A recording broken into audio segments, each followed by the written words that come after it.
Bueno, hermanos, vamos a disponernos en oración para recibir el mensaje de la palabra de Dios. Inclinen su rostro y con reverencia invoquemos el nombre de Dios para que Él disponga todo nuestro ser. Amado Señor y Padre, Creador de los cielos y de la tierra, venimos ante ti porque estamos convencidos de que tú eres la fuente de la sabiduría, del poder, de la gracia, de la misericordia. En ti, Señor, reside todo bien. ¿Y a quién más acudimos sino a ti? Como hijos tuyos, plenamente convencidos que formamos parte de tu pueblo, de tu iglesia y que tú eres nuestra cabeza, Santo Hijo de Dios. Pedimos a ti en esta mañana que dispongas nuestro corazón, nuestra mente, todo nuestro ser, nuestros 5 sentidos, Dios, para estar receptivos al mensaje de tu palabra. Háblanos por medio de ella, mi Señor. Y ministra, Señor, a nuestras necesidades espirituales, que solo tú las conoces. Padre, lávanos y límpianos más y más de nuestra maldad a través de la exposición de tu palabra, porque de la única manera que podemos limpiar nuestra vida, nuestro camino, es escuchando tu palabra y guardando tu palabra. Tu palabra es lámpara a nuestros pies, es lumbrera a nuestro camino, Señor. Llénanos, Señor, de la gracia para poder entenderla y aplicarla a nuestra vida. Dame tus palabras a mí, Señor, y concédeme, Señor, exponer con rectitud y con justicia el mensaje que hoy tú tienes para nosotros. Háblanos, Señor, no mires nuestros pecados. Mira, Señor, la obra que Jesucristo ha hecho por nosotros, la cual nos hace justos y rectos delante de ti, no por mérito propio, sino por el mérito y la obra que Él hizo a nuestro favor. Te pedimos esto, Señor, en el nombre de Jesús. Amén y amén.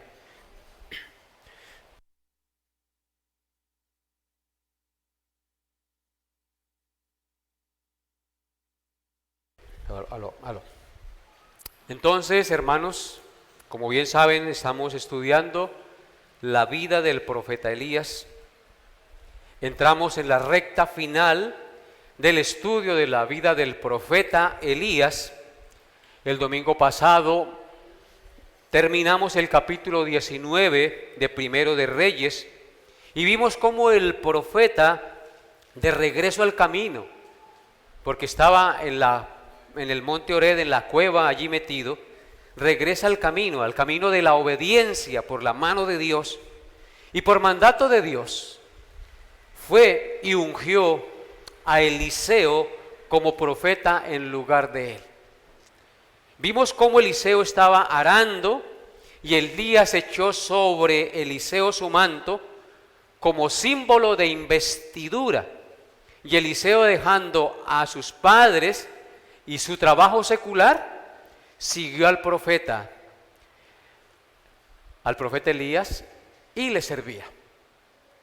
Dejó de servir en la viña de su padre terrenal para servir en la viña de su Padre celestial.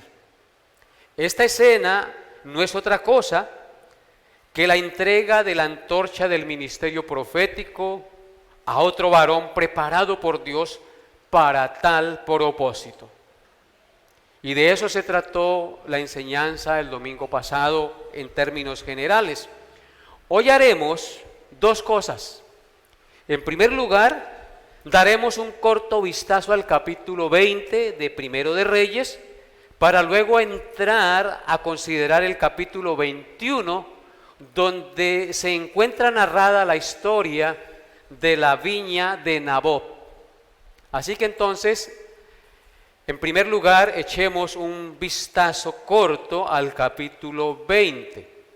No lo vamos a leer porque es muy largo, tiene 47 versículos.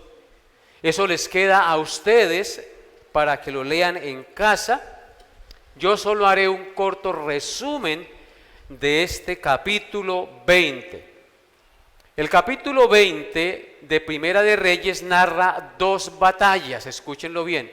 Narra 2 batallas que Acab, rey de Israel, tuvo con Ben-Hadad, rey de Siria, en las cuales Jehová ayudó al rey Acab, y en ambas batallas derrotó al rey de Siria.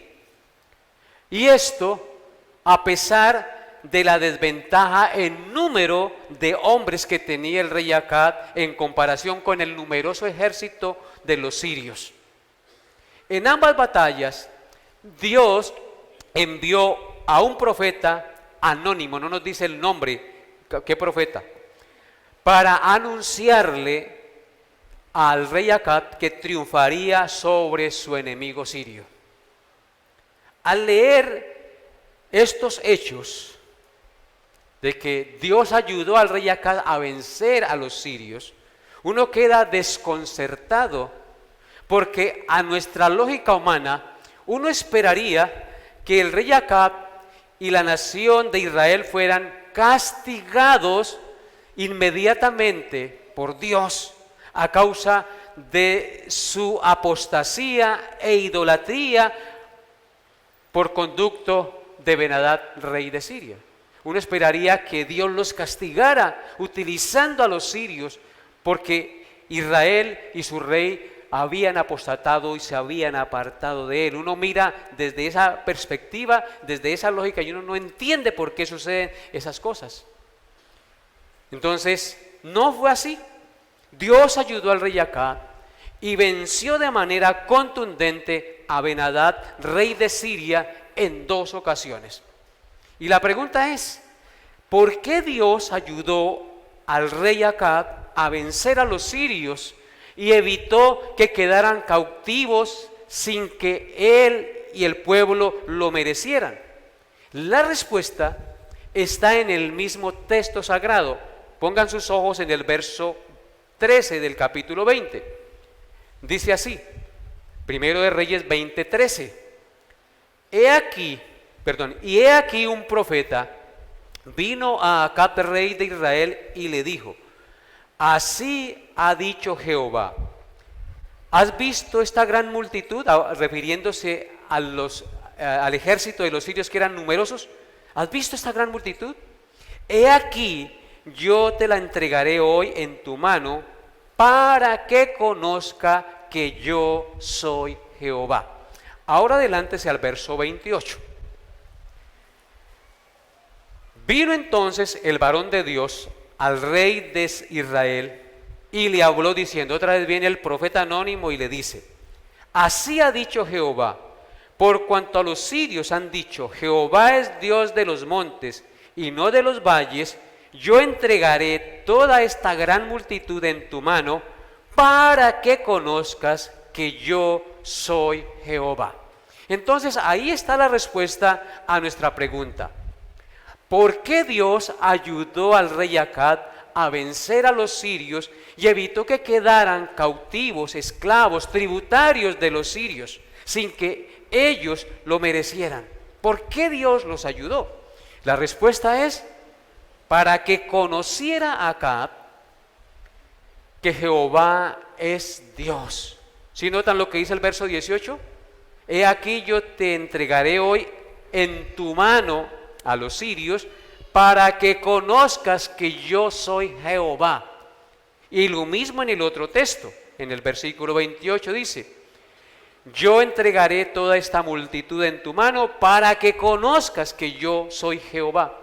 Eran 2 batallas, en las 2 batallas el rey Acab venció. La primera los venció contundentemente a esa gran multitud, y luego en la última batalla sucedió lo mismo. Y los sirios dijeron: el Dios de los israelitas nos venció, porque el Dios de los israelitas es Dios de las montañas. Y como ellos pelearon allá en la montaña, entonces por eso nos venció. Peleemos de nuevo contra los israelitas, pero peleemos esta vez en el valle, porque Dios no es Dios de los israelitas, no es Dios de las montañas, no es Dios de los valles, sino Dios de las montañas. Entonces aquí los venceremos. Y por eso es que ahí dice: vino entonces en el verso 28 el varón de Dios al rey de Israel y le habló diciendo: así dijo Jehová, por cuanto los sirios han dicho, Jehová es Dios de los montes y no Dios de los valles, yo entregaré toda esta gran multitud en tu mano, para que conozcáis que yo soy Jehová. Entonces, conclusión: ¿por qué Dios ayudó al rey Acab, a este perverso rey que no merecía nada de Dios? para que conociera, para que volviera a entender que Jehová es el Dios verdadero de Israel. Para que él entendiera, porque este rey no quería entender que Jehová era el Dios verdadero. Le mostró con hechos que él era el verdadero Dios y que no había otro rey sobre Israel ni sobre el universo entero, que él es el único Dios verdadero. Hermanos, pero a pesar de que Jehová Dios ayudó al rey Acab a vencer contundentemente a los sirios, para que viera y aprendiera y conociera que Él es el Dios verdadero, al cual debe adorar y al cual debía obedecer y servir, en la última batalla, Acab le perdonó la vida a Ben-Hadad, rey de Siria, lo cual no debió hacer, porque Dios lo había condenado a muerte, porque era un feroz enemigo del pueblo de Dios. Así como el rey Saúl desobedeció en cierta ocasión y perdonó la vida del rey de Amalek y a los amalecitas y no les quitó la vida, así Acab debía matar al rey de Siria, a Ben-Hadad, y no lo hizo. Entonces, como Acab desobedeció el mandato de Dios, Dios envió nuevamente un varón de Dios, de los hijos de los profetas, y le profetizó este varón de Dios y le dijo al rey: así ha dicho Jehová, como has dejado en libertad a un hombre que yo había condenado a muerte porque era el anatema, por lo tanto pagará su vida con la tuya y su pueblo con el tuyo. En otras palabras, Dios hace pública la sentencia de muerte contra el rey Acab con esta profecía por desobedecer el mandato de Dios. Observen lo que dice el verso 42. Verso 42 de Primero de Reyes, capítulo 20. Y él le dijo: así ha dicho Jehová, el varón de Dios, por cuanto soltaste de la mano el hombre de mi anatema, al maldito que debía matar, tu vida será por la suya y tu pueblo por el suyo. Entonces ahí tenemos la sentencia. Y el último versículo del capítulo 20 nos revela la actitud interna del rey Acab debido a las palabras de sentencia del profeta que habló por parte de Jehová. ¿Qué dice el verso 43? Dice: y el rey, después de escuchar esa sentencia, esas palabras, se fue a su casa triste y enojado y llegó a Samaria. ¿Cómo se fue el rey? Triste y enojado. Se fue triste y enojado para Samaria por lo que el profeta le había dicho. Triste por lo que le acontecería y enojado con Dios porque no aprobó su conducta. Así era Acab. Se enojó con Dios porque no aprobó su conducta. Con ese contexto en mente del capítulo 20, hoy consideraremos la historia de la viña de Nabot, que se encuentra registrada inmediatamente en el capítulo 21. Y vamos a leer los primeros 16 versículos de este pasaje.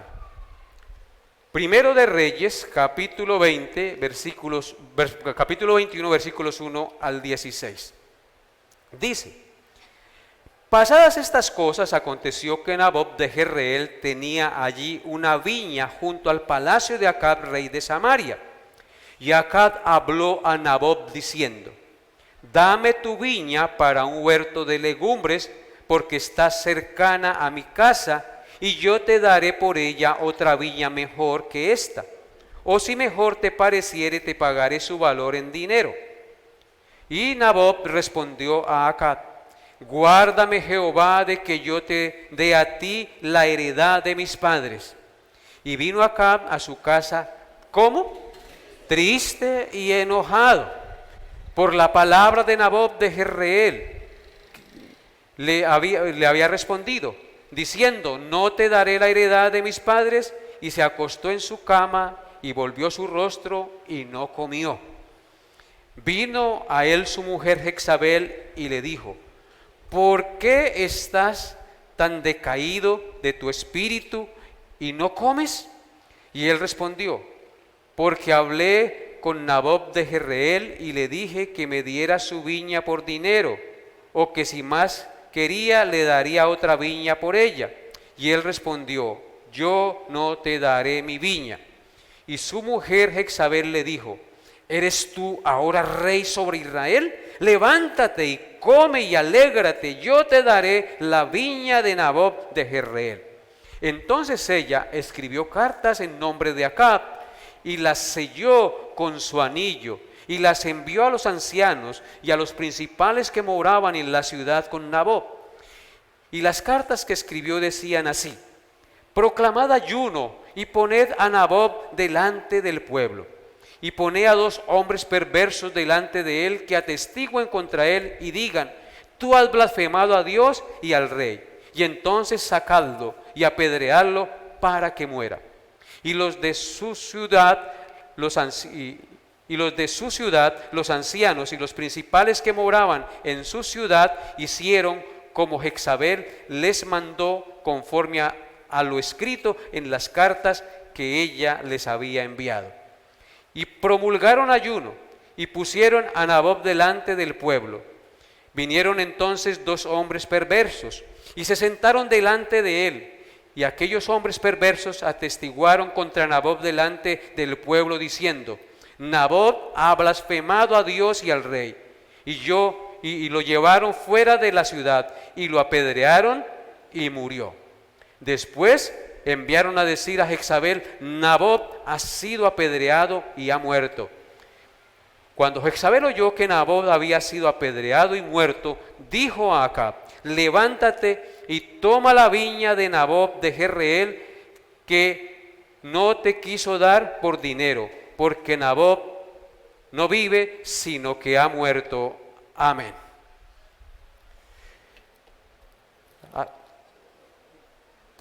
Falta 16. Oyendo Acab que Nabob era muerto, se levantó para descender a la viña de Nabob de Jezreel para tomar posesión de ella.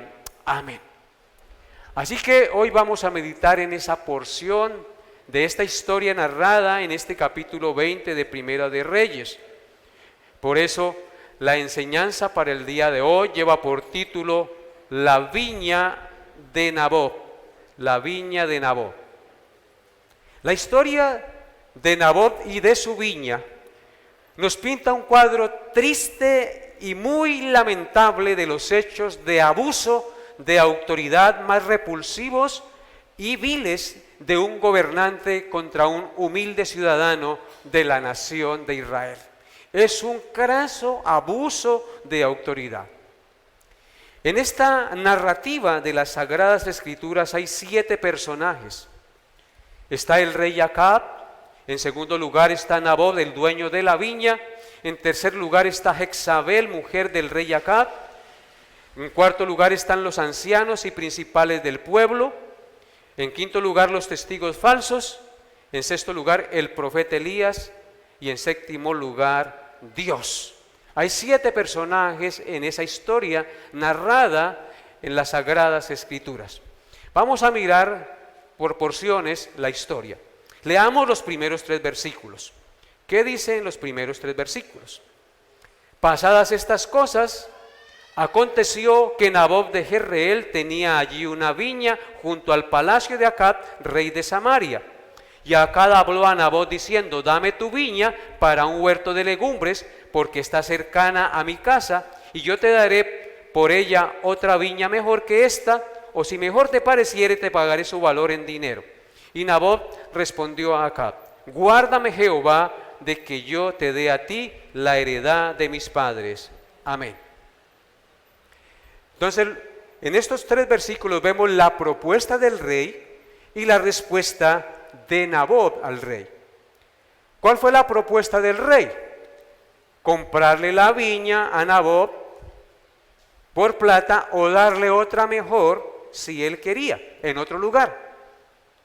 La respuesta de Nabot hacia el rey: no se la vendo porque es herencia de mis padres. Dice Nabot en el texto: guárdame, Jehová, de vender la heredad de mis padres.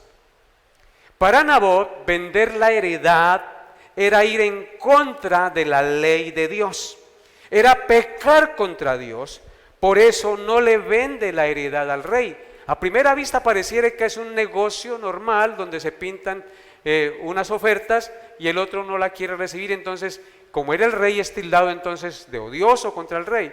Pero no, mis hermanos, no es así. Para Nabot, vender la heredad era ir en contra de la ley de Dios, porque la ley prohibía vender la tierra a perpetuidad. Noten lo que dice Levítico, números 25, Levítico 25.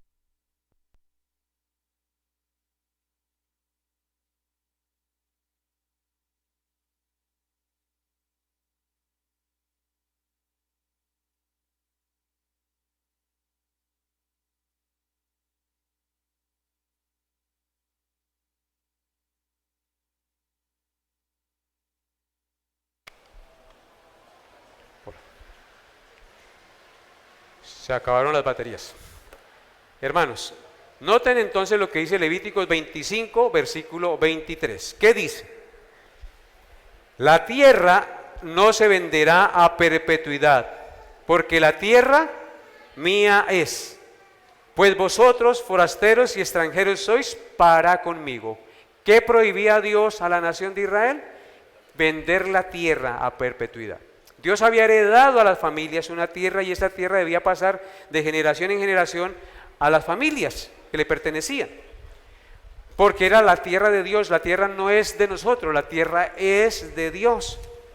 Por eso dice: forasteros sois y extranjeros para conmigo. Noten ahora lo que dice Números 36, versículos 6 al 9. Números 36, 6 al 9. Dice así la palabra de Dios: esto es lo que ha mandado Jehová acerca de las hijas de Zelofead, diciendo: cásense como a ella les plazca, pero en la familia de la tribu de su padre se casarán, para que la heredad de los hijos de Israel no sea traspasada de tribu en tribu, porque cada uno de los hijos de Israel estará ligado a la heredad de la tribu de sus padres. Y cualquiera hija que tenga heredad en las tribus de los hijos de Israel, con alguno de la familia de la tribu de su padre se casará, para que los hijos de Israel posean cada uno la heredad de sus padres, y no ande la heredad rodando de tribu en tribu a otra, sino que cada una de las tribus de los hijos de Israel estará ligada a su heredad. Entonces, ¿qué pasaba con las tierras? Las tierras que habían recibido las tribus debían pertenecer a esa tribu como tal. No podían venderlas para que se pasaran a otros. Entonces, hermanos, para Nabot, vender la tierra era ir en contra de la ley del Señor. Por eso él dice: guárdame, Jehová. Él invoca a Dios, porque él sabe que hacer eso era ir en contra de la ley del Señor. Sin duda, Nabot sabía el riesgo que significaba decirle no al rey, decirle no al monarca.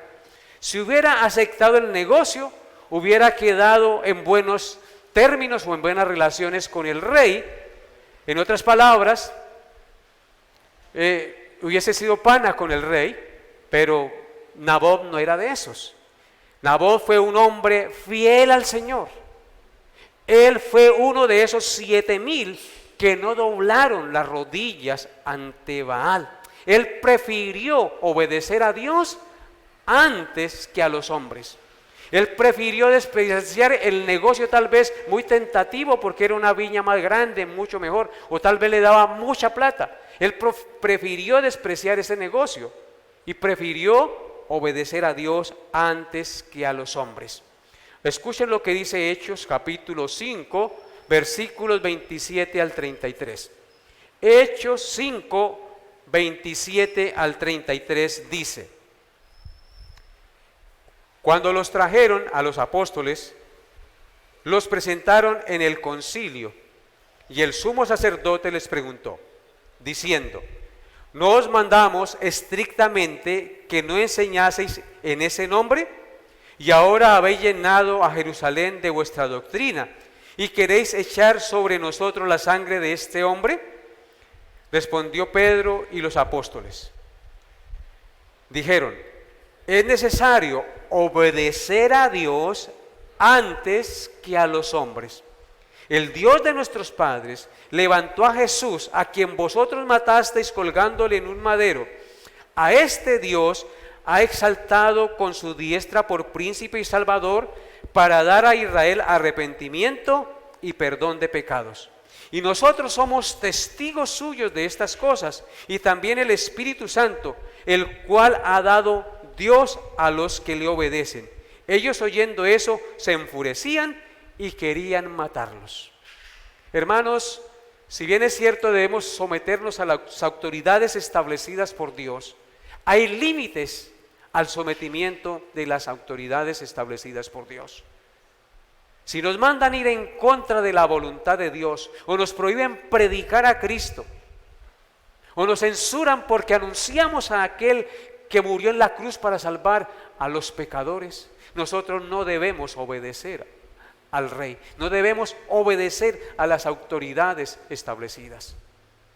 Está primero obedecer a Dios antes que a los hombres. Por eso no podemos aceptar las leyes que hoy se aprueban y decirle sí al gobierno, porque son leyes que van en contra de lo que está establecido en la santa palabra de Dios. No podemos aceptar como bueno, como lógico, el matrimonio entre personas del mismo sexo, porque la Biblia no lo aprueba.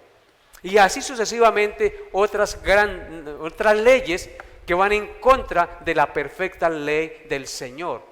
Entonces, hermanos, está primero obedecer a Dios antes que a los hombres, y Naboth, el dueño de la viña, nos da este ejemplo.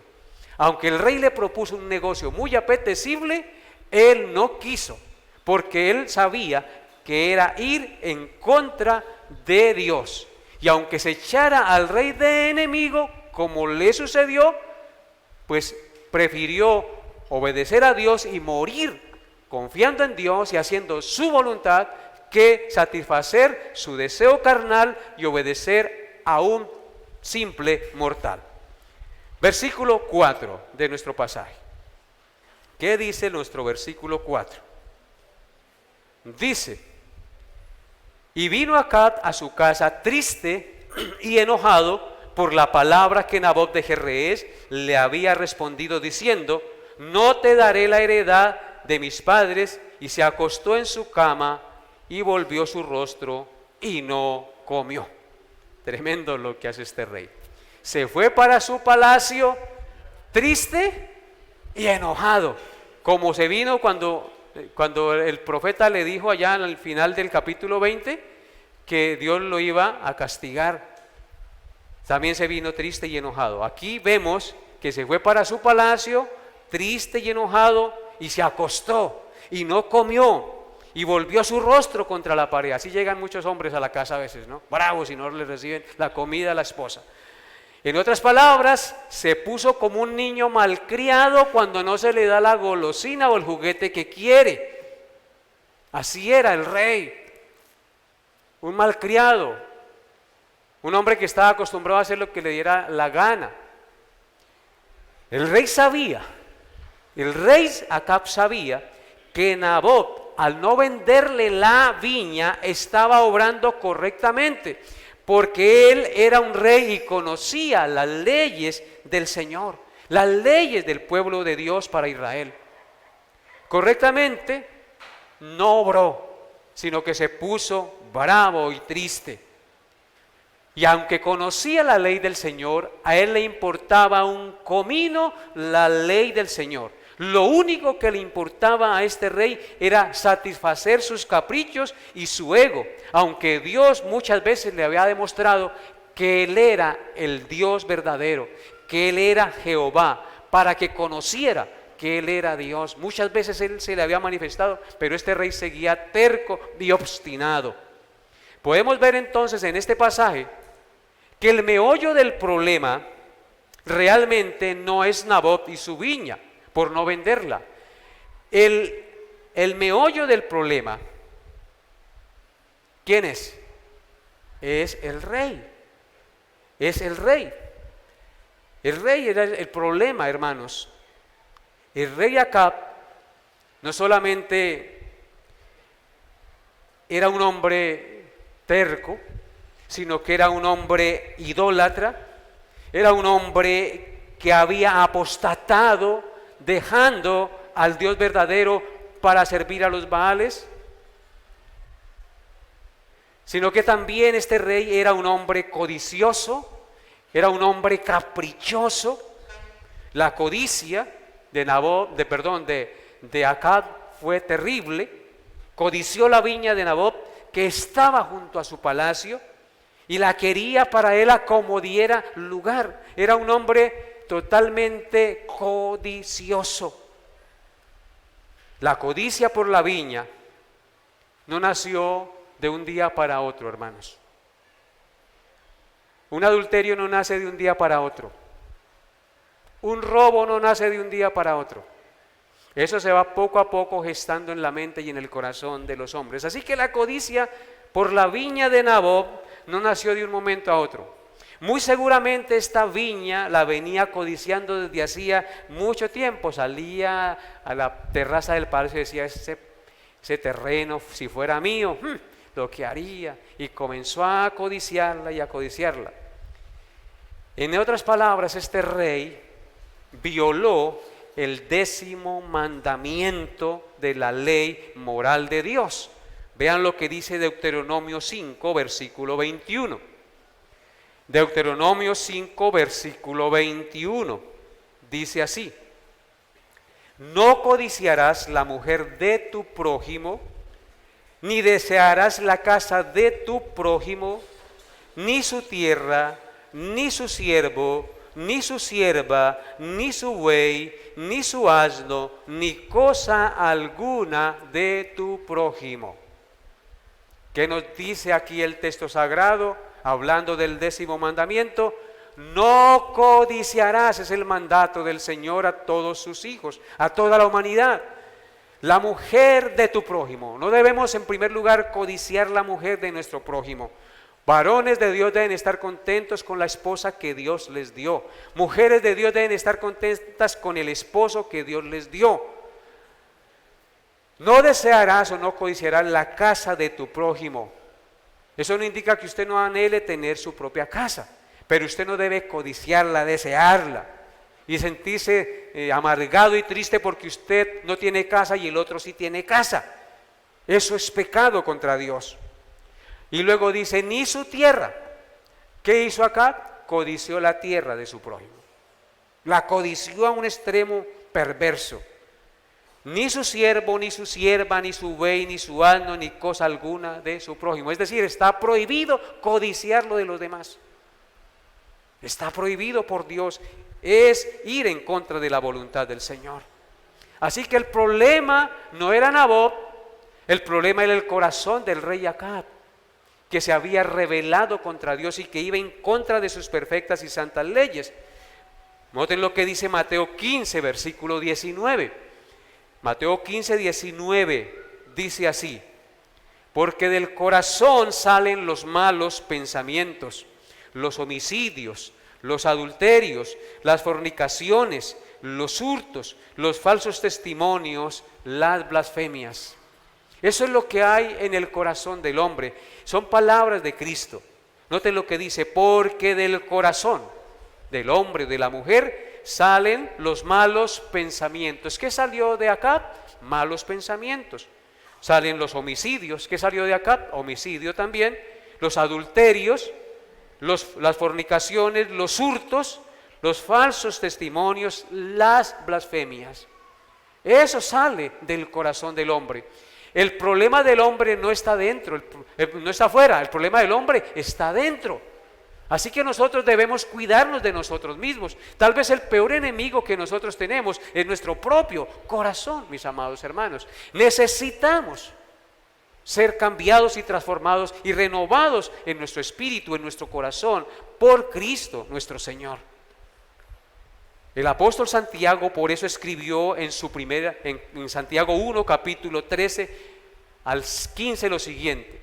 Santiago 1, 13 al 15 dijo lo siguiente: cuando alguno es tentado, no diga que es tentado de parte de Dios, porque Dios no puede ser tentado por el mal, ni Él tienta a nadie, sino que cada uno es tentado cuando de su propia concupiscencia o de su propio mal deseo es atraído y seducido. Entonces la concupiscencia o el mal deseo, después de que ha concebido, da a luz el pecado, y el pecado siendo consumado da a luz la muerte. Así que aquí hay una radiografía de lo que es la tentación, la codicia. Cuando alguno es tentado, no diga que es tentado de parte de Dios.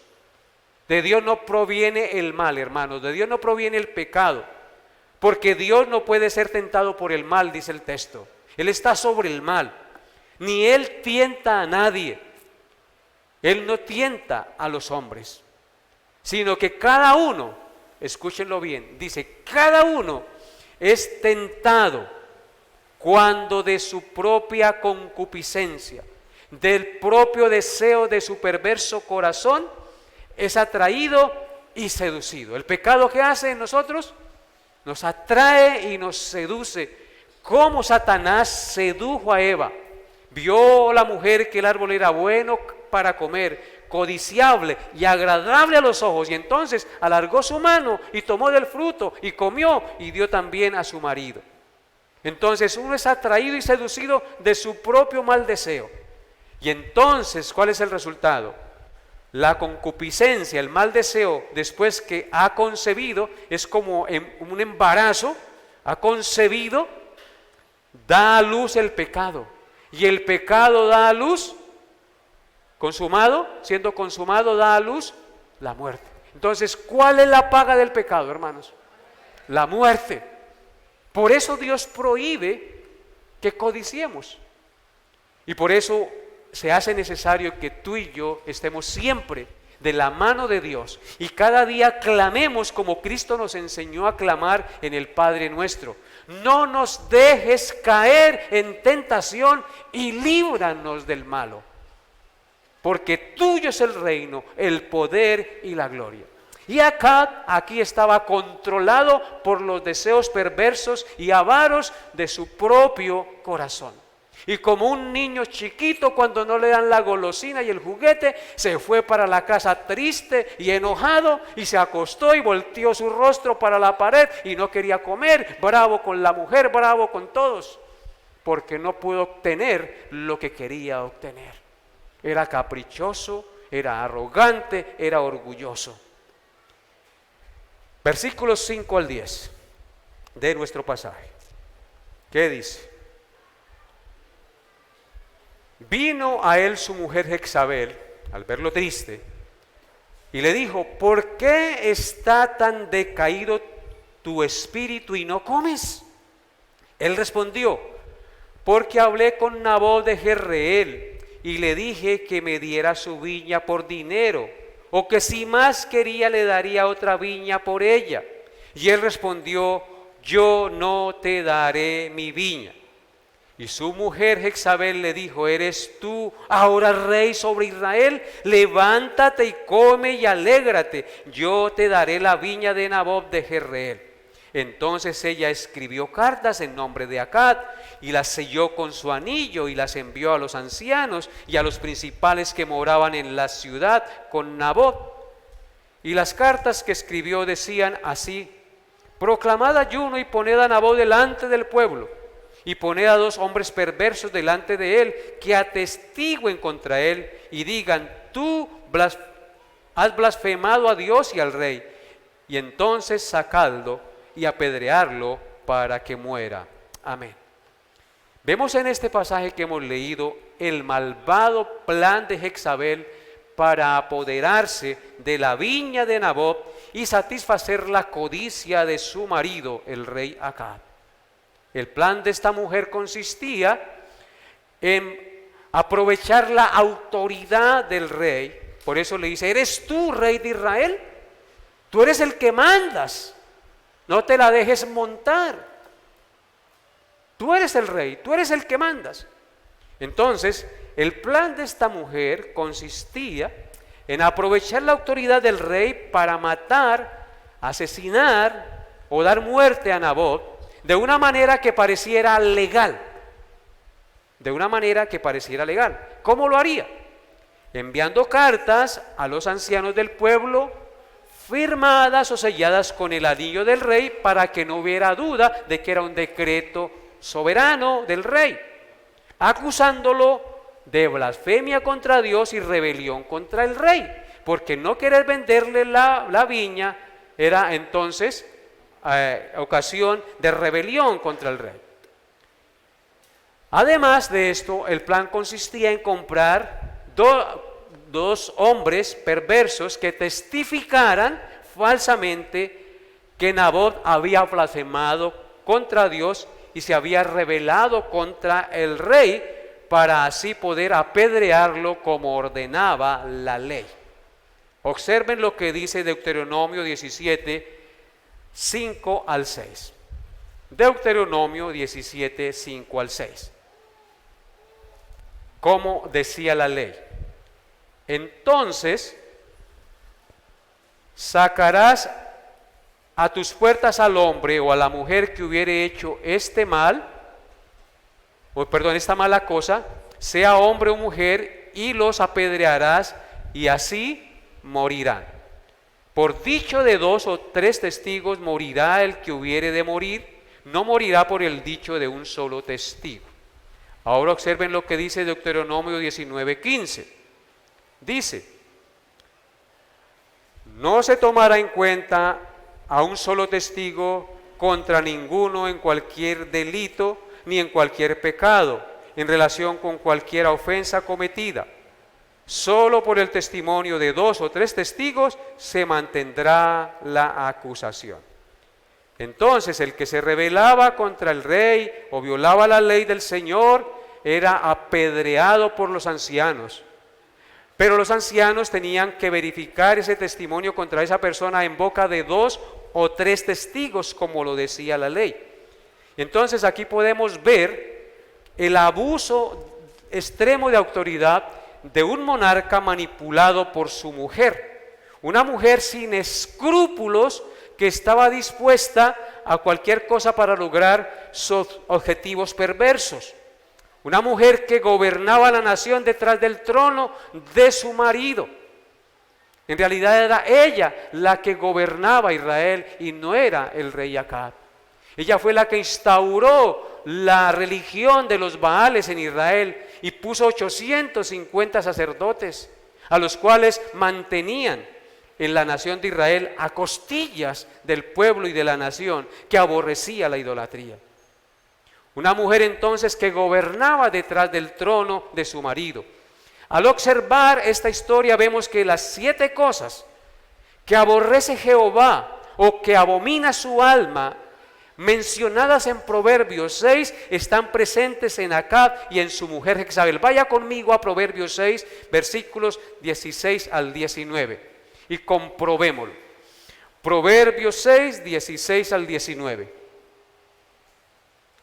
Dice así la palabra de Dios: 6 cosas aborrece Jehová, y aún 7 abomina su alma: los ojos altivos, la lengua mentirosa, las manos derramadoras de sangre inocente, el corazón que maquina pensamientos inicuos, los pies presurosos para correr al mal, el testigo falso que habla mentiras, y el que siembra discordia entre hermanos. 7 cosas menciona el Señor allí, 7 pecados en este pasaje que el Señor abomina, que el Señor aborrece. En primer lugar nos dice que Él abomina los ojos altivos. Y Acab y Jezabel tenían ojos altivos, eran orgullosos y arrogantes por sobre todos. Nadie podía oponerse a ellos, eran de ojos altivos, orgullosos, altaneros. En segundo lugar, en la lista está la lengua mentirosa. ¿Y qué hace Acab y qué hace Jezabel? En eso eran expertos, en decir mentiras y en manipular al pueblo con sus mentiras. En este caso vemos cómo dijeron mentiras para conseguir testigos falsos y para anunciar por cartas falsas que Nabot era un desobediente, que era un perverso, que se había rebelado contra Dios, que había blasfemado contra Dios. En eso entonces eran expertos, tenían una lengua mentirosa. En tercer lugar, se nos menciona las manos derramadoras de sangre inocente. Vemos aquí que ¿qué causaron ellos? La muerte inocente, en este caso, de Nabot. Mataron al inocente. Eran manos derramadoras de sangre inocente, porque Nabot era totalmente inocente y no merecía morir de esa manera. Murió como un criminal sin ser criminal. El creyente Nabot no solamente murió, sino que también más adelante encontramos un texto que nos indica que sus hijos, que toda su descendencia también fue muerta por causa, porque no podían dejar herederos, porque si no reclamaban la tierra. Entonces también mataron a sus hijos para que no pudieran reclamar. En cuarto lugar, en Proverbios se menciona el corazón que maquina pensamientos inicuos. El que hace planes perversos, el que se levanta por la mañana y dice, bueno, ¿cómo me la voy a ganar hoy para que no me toque fregarme tanto? ¿Sí? El que maquina cosas en contra de otro, pensamientos inicuos, perversos. Y esta pareja de esposos eran expertos en el tema de maquinar perversamente para ir en contra de otros. Así que mucho cuidado, mis amados hermanos, con maquinar, con imaginarse cosas, con planear cosas en contra de otro. Y mucho cuidado también con sin hueso, con la lengua, porque nos puede llevar a ser condenados por Dios. En quinto lugar, nos habla el verso en Proverbios 6, están los pies presurosos para correr al mal. Los pies presurosos para correr al mal. Hay gente que le gusta correr donde hay maldad y correr a hacer cosas inconvenientes. Y esta pareja lo demuestran claramente. Fueron presurosos en sus acciones para correr al mal. No escatimaron fuerzas para correr hacia lo malo y hacer lo malo a los ojos de Dios. En sexto lugar está el pecado, el testigo falso que habla mentiras. Y aquí lo vemos claramente en Jezabel y en Acab, porque Acab también era consciente de lo que su mujer estaba haciendo. Jezabel fabrica testigos falsos de hombres del diablo para poder matar y hacer ver que la muerte de Nabot era legal, era correcta y se la merecía. Así que Jezabel fabrica testigos falsos. Por lo tanto, es culpable también de este pecado. Y en séptimo lugar está el que siembra discordia entre hermanos. Muy seguramente Nabot y los ancianos de Israel eran amigos, eran hermanos, compartían, tomaban tinto a la entrada de la ciudad. Pero ¿qué vemos aquí? Por causa de Jezabel y su marido, ellos hicieron ver a Nabot como un hombre perverso ante la opinión pública, ante sus hermanos de Israel. Así que Jezabel y su marido son culpables de estos 7 pecados mencionados aquí en Proverbios 6, del 16 al 19. Versículo 11 al 14 de nuestro pasaje. ¿Qué dice? Y los de su ciudad Los ancianos y los principales que moraban en su ciudad hicieron como Jezabel les mandó, conforme a lo escrito en las cartas que ella les había enviado. Y promulgaron ayuno y pusieron a Nabot delante del pueblo. Vinieron entonces 2 hombres perversos y se sentaron delante de él. Y aquellos hombres perversos atestiguaron contra Nabot delante del pueblo, diciendo: Nabot ha blasfemado a Dios y al rey. Y lo llevaron fuera de la ciudad y lo apedrearon y murió. Después enviaron a decir a Jezabel: Nabot ha sido apedreado y muerto. Amén. ¿Qué vemos en este pasaje? Vemos que los ancianos del pueblo ejecutan el plan al pie de la letra, como lo había propuesto y planeado y ordenado Jezabel. Hermanos, los ancianos y los principales de la ciudad son una vergüenza y una desilusión en este caso. Se supone que ellos deberían haber defendido a Nabot para que no se cometiera una injusticia, porque ellos eran los que ejecutaban justicia en el pueblo. No hicieron ninguna verificación de los hechos ni del asunto, sino que como títeres, por miedo y por conveniencia de seguir siendo enemigos o ser enemigos del rey y seguir manteniendo su estatus, actuaron sin ningún reparo en contra de la ley, cometiendo semejante acto de injusticia disfrazado de justicia. Los testigos mentirosos, a los cuales el texto le llama hombres perversos, nos enseñan la gran depravación del ser humano no regenerado. Hombres sin escrúpulos que no tuvieron ningún reparo en acusar falsamente ante un tribunal a un hombre inocente que nada les había hecho, con tal de ganar dinero, con tal de sacar provecho personal.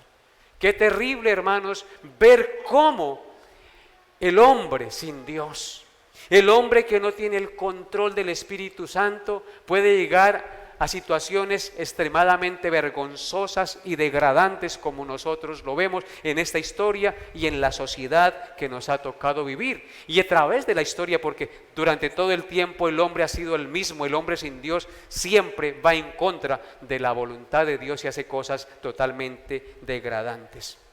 En Éxodo 20, versículo 16 dice: no hablarás contra tu prójimo falso testimonio.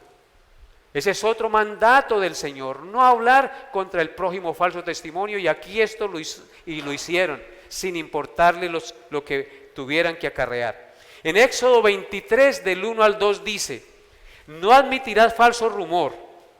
Éxodo 23, 1 y 2. No admitirás falso rumor. No te concertarás con el impío para ser testigo falso. No seguirás a los muchos para hacer mal, ni responderás en litigio, inclinándote a los más para hacer agravios. Está prohibido por el Señor. ¿Y qué es lo que vemos en nuestra justicia en nuestros días? Esto, yendo en contra de lo que Dios ha establecido. El derecho, las leyes del derecho en el mundo entero, ¿de dónde provienen realmente? De la palabra de Dios. Dice que no hay que admitir falso rumor, que no se concertará el impío para ser testigo falso. ¿Y qué hizo Acab y qué hizo Jezabel? Eso. No seguirás a los muchos para hacer el mal. ¿Qué hicieron los ancianos? Siguieron a los muchos para hacer el mal. ¿Qué hicieron estos 2 perversos? Siguieron a los muchos para hacer el mal. Ni responderás en litigio inclinándote a los más para hacer agravios. Y eso fue lo que hicieron los ancianos. Condenaron injustamente a un hombre. Así que, hermanos, esto es muy delicado. Y en el versículo 6 y 7 miren lo que dice de Éxodo 23. No pervertirás el derecho de tu mendigo en su pleito. De palabra de mentiras te alejarás y no matarás al inocente y justo, porque yo no justificaré al impío. ¿A quién no justifica Dios? Al impío. Justificados pues por la fe, tenemos paz para con Dios por medio de nuestro Señor Jesucristo, porque el justo murió por los impíos para llevarnos a Dios. Démosle gloria a Jesucristo, que pagó la deuda de nuestros pecados, o si no seríamos iguales a ellos. Y haríamos las mismas cosas sin importarnos lo que nos aconteciera. Hermanos, no debemos ser como estos hombres perversos. Nunca cambiemos nuestros principios cristianos y nuestra dignidad como hijos de Dios por miedo o por incredulidad o por conveniencia. No le vendamos el alma al diablo, cambiando lo eterno por el brillo aparente de lo temporal. Hay hombres y mujeres que por amor al dinero le venden su cuerpo y su dignidad a un hombre, a una mujer, a alguien que no quieren y que en el fondo aborrecen, quebrantando los mandamientos sin importar la ley del Señor. Y ellas mismas se hacen esclavas y aborrecibles. Esaú vendió su primogenitura por un platado de lentejas. Judas vendió al Señor Jesucristo por unas piezas de plata, por unas monedas allí. El rey Saúl, en su deseo de saber lo que Dios no había revelado, terminó consultando a una hechicera y terminó consultando a los muertos sin importar que esto era abominación ante el Señor. No améis el mundo, mis hermanos, ni las cosas que están en el mundo. Si alguno ama al mundo, el amor del Padre no está en él. Porque todo lo que hay en el mundo, refiriéndose a los deseos de la carne, a los deseos de los ojos y a la vanagloria de la vida, no provienen del Padre, sino del mundo. ¿Y Juan qué dice? El mundo pasa y sus deseos, pero el que hace la voluntad de Dios permanece para siempre. Así que, hermanos, este es el mensaje. Y por último, nuestro pasaje termina diciendo en versículos 15 y 16. Dice así: cuando Jezabel oyó que Nabot había sido apedreado y muerto, dijo a Acab: levántate y toma la viña de Nabot de Jezreel, que no te la quiso dar por dinero, porque Nabot no vive, sino que ha muerto. Y oyendo Acab que Nabot era muerto, se levantó para descender a la viña de Nabot de Jezreel para tomar posesión de ella. Hermanos, vemos aquí que Acab se dispone a tomar posesión de la viña, incitado por su mujer, que fue el artífice del plan. En otras palabras, Acab se dispone a recibir su botín como si fuera un triunfo. Vemos cómo la perversa Jezabel, al conocer la noticia de la muerte de Nabot, animó al rey a que se levantara y tomara posesión de la viña. Podemos ver en estos perversos esposos que no tienen escrúpulos. Su objetivo siempre era satisfacer sus propias ambiciones egoístas. No había temor en sus corazones y vivían actuando como si Dios no existiera y nunca les fuera a pasar cuenta de cobro. Dije como el Chapulín. Estaban felices, hermanos, vemos ahí que estaban felices en lugar de pronto tener algo de remordimiento, estaban felices de haber logrado su injusto y perverso cometido y se disponen a seguir como si nada hubiera pasado, ir a tomar posesión y seguir como si nada. Hermanos, ¿sabe qué dijo el rey Salomón en Eclesiastés 8, versículo 11? Dijo: por cuanto no se ejecuta luego sentencia sobre la mala obra, el corazón de los hijos de los hombres está en ellos dispuestos para hacer el mal. Como ellos no recibieron sentencia de Dios por haber obrado, ¿qué pasó con su corazón? Se desbocó más y se endureció más para seguir haciendo el mal. Pero mucho cuidado, porque tarde o temprano, como nos narra después, posteriormente, la historia, ellos recibieron el merecido de Dios.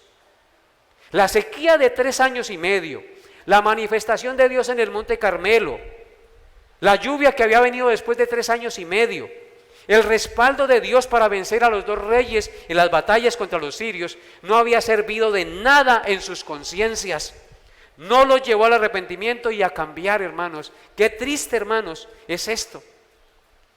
Les aconteció como lo dijo el proverbista: por cuanto aborrecieron la sabiduría y no escogieron el temor de Jehová, ni quisieron mi consejo, y menospreciaron toda reprensión mía, comerán del fruto de su camino y serán hastiados de sus propios consejos, porque el desvío de los ignorantes los matará y la prosperidad de los necios los echará a perder.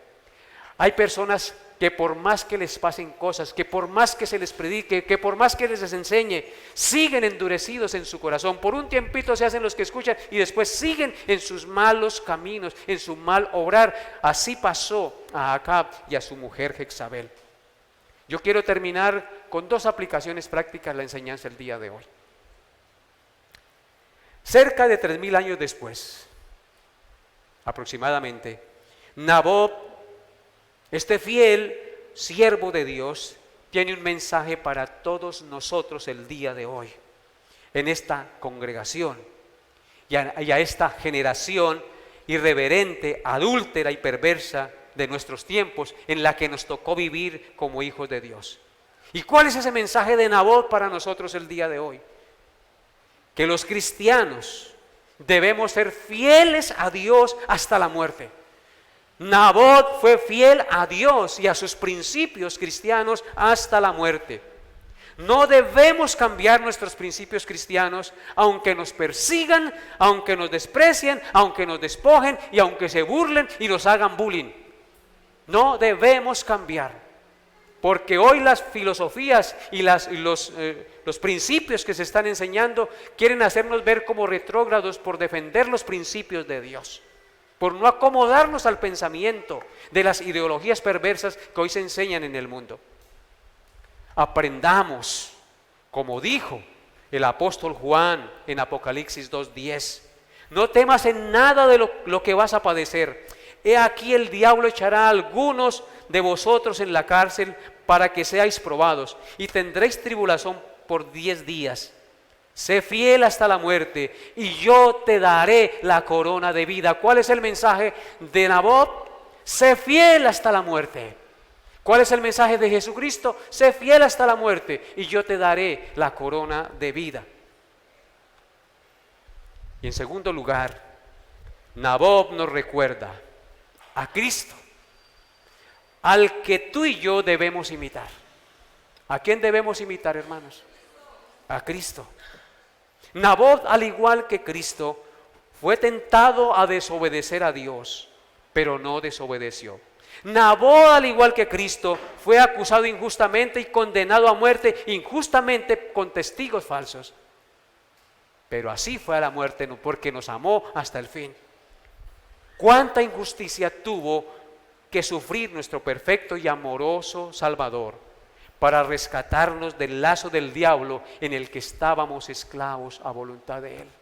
¿No les parece, hermanos, que debemos cada día amarle, servirle y entregarnos cada día más a Él? Él es nuestro ejemplo. Él es la resurrección y la vida. Él es nuestra razón de existir en este mundo, hermanos. Sin Cristo nada podemos hacer. Sin Cristo no hay vida eterna. Sin Cristo no hay perdón de pecados. Sin Cristo estamos condenados al lago de fuego eterno. Que Dios les haya hablado a su corazón. Amado Dios, te doy gracias. Pónganse de pie, por favor. Y te bendigo en esta hora, colocando esta enseñanza en tus manos y a cada hermano y hermana y amigo que ha escuchado esta palabra en el día de hoy. Sé tú, Señor, moviéndonos por sendas de rectitud y justicia, cambiando nuestro corazón y llevándonos a los pies de la cruz cada día, dependiendo de Jesús, porque Él es la resurrección y la vida, porque Él es la fuente de la vida y la sabiduría. A ti venimos, Señor, y te suplicamos nos den la gracia de permanecer fieles hasta el día de nuestra muerte, confiando y haciendo tu voluntad en este mundo. Gracias, Dios, por tu amor y tu bondad. Y al que no te conoce hoy, Señor, arrodíllalo ante ti, Señor, y muéstrale que solo tú eres la esperanza, que solo tú eres el perdón y solo tú eres la resurrección, y que apartado de Él nada podrá ser. Padre, salva al pecador y llénanos de tu Espíritu para poder vivir conforme a tu voluntad cada día. Te lo pedimos en el nombre de Jesús. Amén y amén.